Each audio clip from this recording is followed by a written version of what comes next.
All right, y'all. So I'm back with another cooking video. I decided to make chili cheese dogs. I ended up getting some ballpark Frank's hot dogs too. Those turkey dogs were from my friend because that motherfucker don't eat regular meat.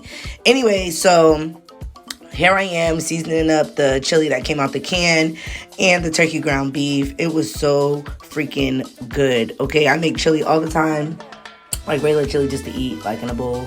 Comfort food type of thing with like cornbread, but I wanted some like chili dogs. So me and my friend went to the grocery store and racked up.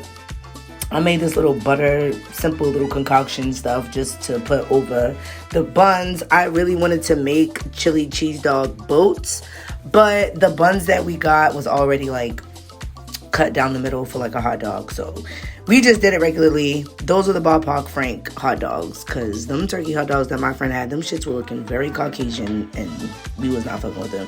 Anyway, this is me assembling the bread in the pan.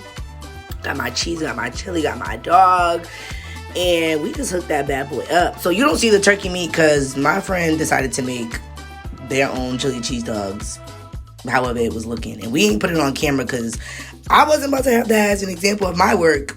This is my work, and this is my plate, and I tore that bitch down. Y'all already know.